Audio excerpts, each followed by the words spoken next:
After more than 20 years of absence, the Fatal Fury series is making a triumphant return, much to the excitement of fans, picking up after the events of Garou Mark of the Wolves, a game that made the bold move to exclude almost all of the original cast, except for Terry. City of the Wolves promises to bring back beloved characters from the past, while also introducing new faces. For me, this is the perfect opportunity to speculate and create a wishlist of characters I'd love to see make their return in City of the Wolves. And hopefully, I'll finish this video before SNK drops a new trailer for one of these entries. That would seriously mess up my script. Without further ado, here are the top 10 characters we want to see return in Fatal Fury City of the Wolves.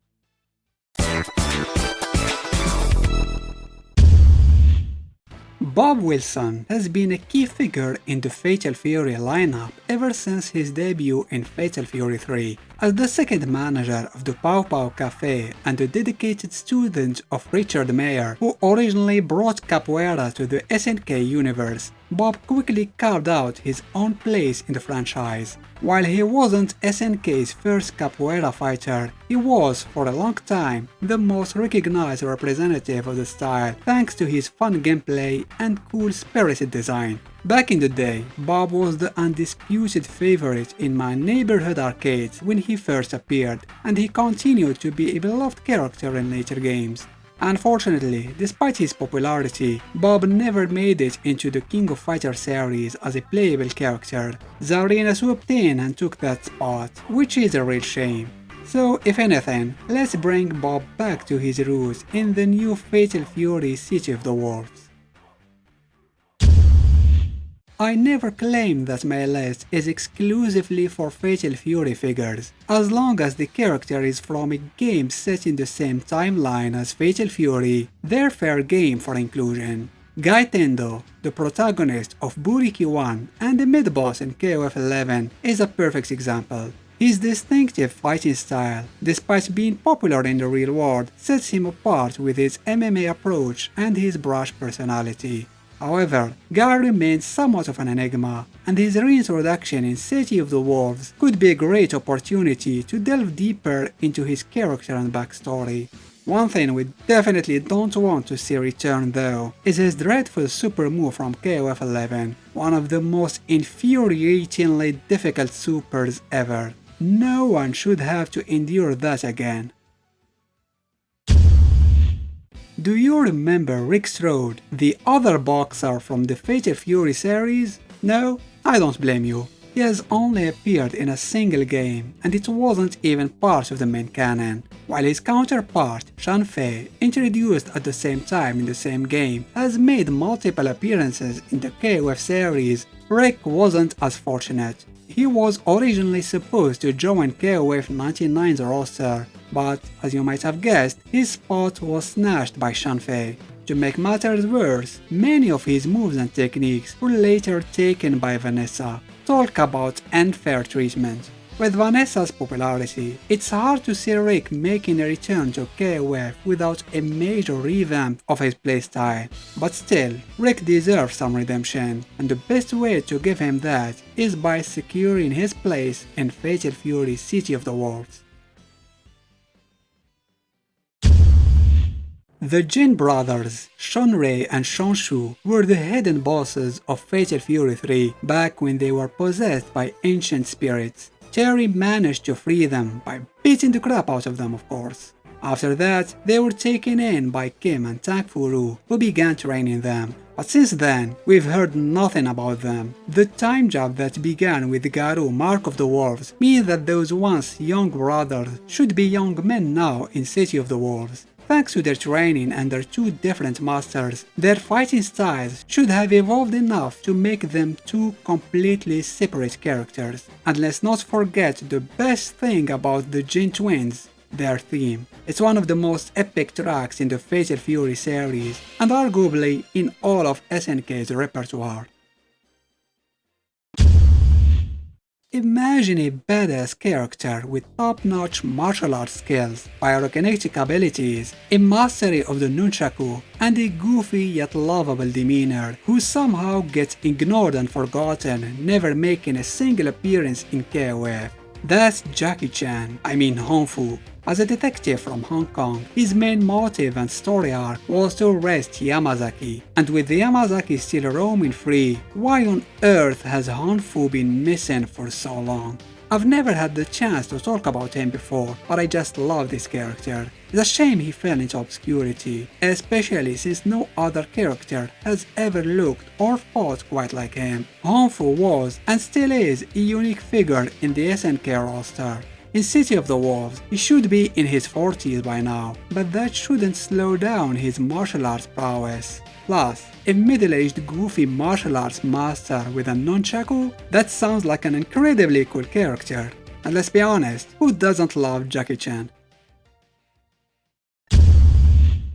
And now, let's talk about another guest character, though he's not really a guest at all. Mr. Karate 2, also known as Ryo Sakazaki, is actually a Fatal Fury character in his own right. The Art of Fighting series is a prequel to Fatal Fury, and Ryo was the first fighter to ever defeat Geese Howard and claim the title of the King of Fighters tournament. In the Art of Fighting / Fatal Fury timeline, Ryo is much older than his depiction in the KOF series and has taken on the Mr. Karate persona that his father once held. He also happens to be the master of Marco Rodriguez, which could make his appearance in City of the Wolves a perfect fit.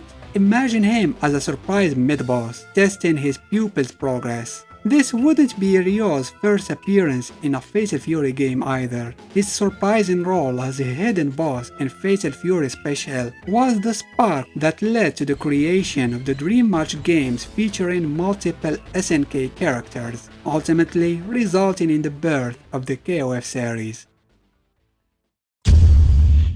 Duck King stands out as one of the most requested SNK characters to make a comeback, not just in Fatal Fury, but in any game. His iconic status within the series is undeniable. He's easily one of the most recognizable figures in the Fatal Fury roster, with a design that oozes 90s flair and a playstyle that's as fun as it's unique thanks to his breakdancing inspired moves. It's no surprise that Duck King has remained a beloved fan favorite over the years. His animation has always been a highlight, particularly his lively and fluid idle stance. Just imagine how incredible that would look brought to life in 3D, even if it would be a daunting task for animators. It's also worth noting that Duck King made a brief cameo in the short movie set before the events of Garou Mark of the Wolves, so it's clear he's still around and in good shape, likely still spinning records and busting moves at the Pow Pow Cafe. Duck King's return would be a nostalgic nod to fans and a dynamic addition to any future game.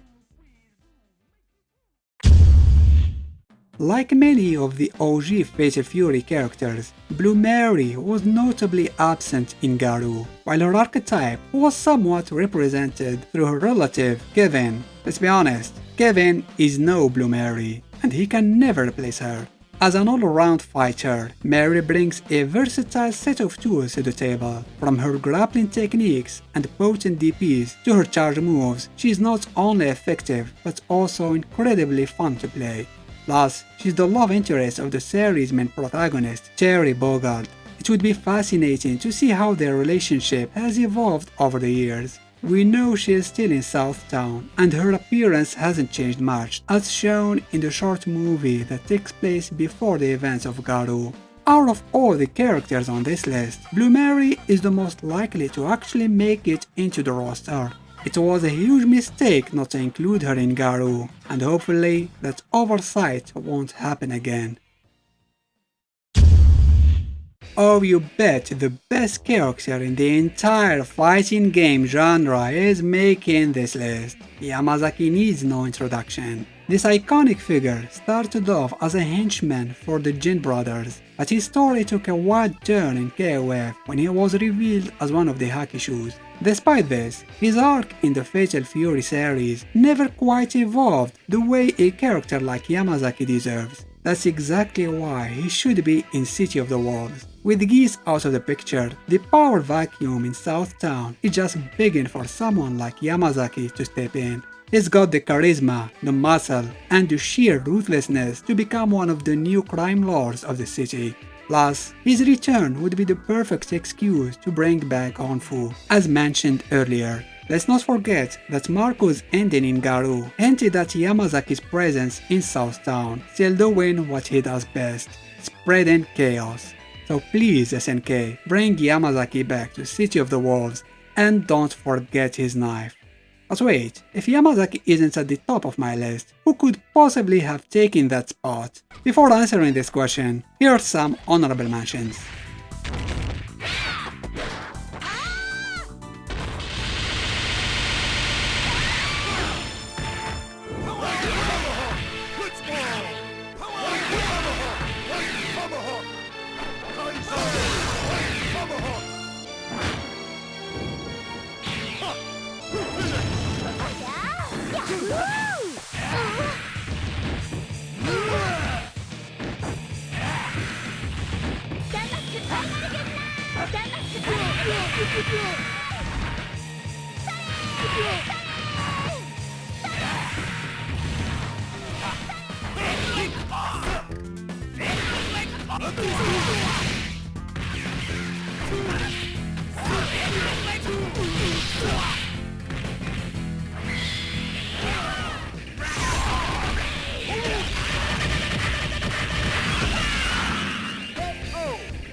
The secret genius of the Art of Fighting team, Yuri Sakazaki, never truly got to showcase her full potential in her original series. Although she was a prominent figure, she was only playable in the second installment, which is far too little for such a famous and beloved character. While Yuri is often portrayed as goofy and mysterious, she has repeatedly proven that she is a true combat genius, something we never fully saw in Art of Fighting, but could absolutely shine in its sequel series, Fatal Fury. By now, Yuri should be in her 40s, more mature and experienced than ever. This is the perfect opportunity to show what Yuri is really capable of when she taps into her full potential. Not to mention, it's a chance to explore how things have progressed between her and Robert, and it would be fun to see her interactions with Mai, especially since Yuri would look older than the ninja for once. She always looks younger in KOF. And let's be honest, who wouldn't want to see a less bratty, more seasoned version of Yuri? Those were my top 10 characters we want to see in Fatal Fury City of the Wolves. Who do you think is most likely to make the cut for the roster? Or do you have a favorite that I didn't include? I'd love to hear your thoughts and opinions in the comments section below. Special thanks to my patrons for their support. Don't forget to give this video a thumbs up if you like this, and why not consider subscribing to the channel. Thanks for watching.